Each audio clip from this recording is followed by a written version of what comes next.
దిలీప్ కుమార్ గారు ఇప్పుడు ఎమ్మెల్యేలకు సంబంధించి బీఆర్ఎస్ నుంచి కాంగ్రెస్కు వచ్చిన ఎమ్మెల్యేలకు సంబంధించి ఫిరాయింపుల నిరోధక చట్టం ఉప ఎన్నికలు వచ్చే అవకాశం ఉందా? ఆల్రెడీ చాలామందిది క్లియర్ చేశారు, వాళ్ళకి ఏం సంబంధం లేదు, బీఆర్ఎస్లోనే ఉన్నారని స్పీకర్ చెప్పారు. ముగ్గురిది మాత్రం పెండింగ్ ఉంది. ఈ 3 నియోజకవర్గాల్లో ఉప ఎన్నికలు వచ్చే అవకాశం ఏదైనా కనిపిస్తుందా?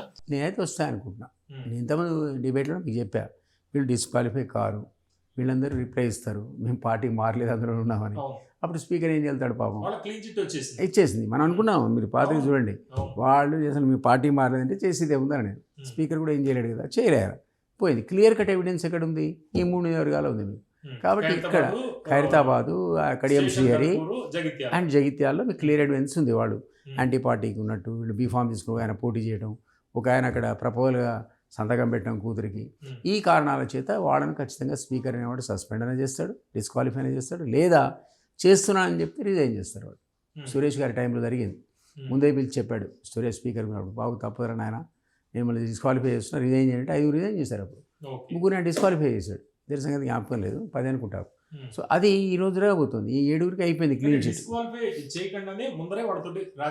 చెప్తాడు వాళ్ళు రాజీనామా చేస్తారు డిస్క్వాలిఫికేషన్ ఫేస్ కాకుండా. కాబట్టి ఈ 3 నాకు తెలిసి రేపు మాపో రాజీనామా చేస్తారని అనుకుంటున్నాను. అదర్వైజ్ స్పీకర్ విల్ డెఫినెట్, ఇక్కడ సుప్రీంకోర్టు టైం ఇచ్చింది, ఆ లోపల రిజిగ్నేషన్ ఇవ్వాలి, లేదా స్పీకర్ వాళ్ళు డిస్క్వాలిఫై.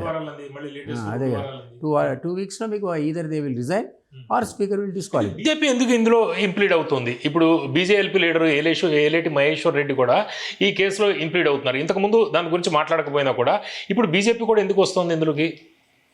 వాళ్ళకి ఏమైనా ఖైరతాబాద్ మీద ఇంట్రెస్ట్ ఉందేమో, గెలిచే స్థానం అది. మీలా 2 చోట్ల అంత ఈజీ కాదు. జైత్యాలలో వాళ్ళ ప్రజెన్స్ అంత నామమాత్రమే ఉన్నాడు, కానీ అంత నామమాత్రమే, ఇంత పెద్ద కాదు. బట్ ఖైరతాబాద్ సిగ్నిఫికెంట్ ప్రజెన్స్, వాళ్ళకి ఛాన్స్ ఉంటుందనే ఆలోచన ఉంటే ఉండొచ్చు. ఇక్కడైతే కడియం సిఐ దగ్గర కూడా ఉండొచ్చు. ఆ 2 స్థానాలు నేను కూడా ఒప్పుకుంటా. బట్ స్టేషన్ గారు కూడా ఇంపాసిబుల్. అసలు బీజేపీ అనేది 5-6 వేలకు మించి రాలే. బీఆర్ఎస్ వచ్చే అవకాశం ఉంటుందా, లేకపోతే కాంగ్రెస్ వస్తుందా? ఇప్పుడున్నది అధికారంలో కాంగ్రెస్. కడియం కూడా పాపులర్ లీడరు. రాజయ్య పాపం గతంలో దెబ్బతిన్నాడు కదా, ఇంతగా పుంజుకుందని అయితే అనుకోను. కడియంతో రాజయ్యని పోలిస్తే Kadiyam definitely powerful leader. So chances అతనికే ఎక్కువ.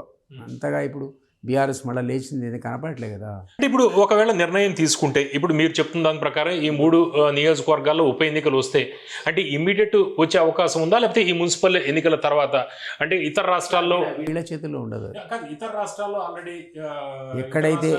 ఎక్కడైతే బై ఎలక్షన్స్, అది కరెక్ట్, ఆ ఎలక్షన్తో లింక్ చేసి పెడుతుంది ఎలక్షన్ సామాన్యంగా.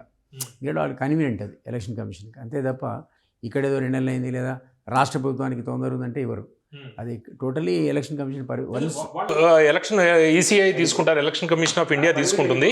అయితే దాని ప్రకారం చూస్తుంటే ఈ మున్సిపల్ ఎన్నికలు, జిహెచ్ఎంసీ ఇవన్నీ అయిపోయిన తర్వాతే జరిగే అవకాశం ఉంది. అయిపోయి మీరు అన్నట్టుగా తమిళనాడుతో ఇతర రాష్ట్రాలతో 5 రాష్ట్రాల ఎన్నికలు ఉన్నాయి కదా, దానితో క్లబ్ చేసి పెడుతుందని అనుకుంటున్నా. అది 3 నెలలు కావచ్చు, 4 కావచ్చు, ఎప్పుడు డ్యూ ఉన్నాయి, దాన్ని బట్టి ఉంటాయి తప్ప ఇక్కడ రాష్ట్ర ప్రభుత్వానికి ఉన్న తొందర కానీ వీళ్ళ రిజర్వేషన్ కానీ ఎలక్షన్ కమిషన్ పట్టించుకోదు.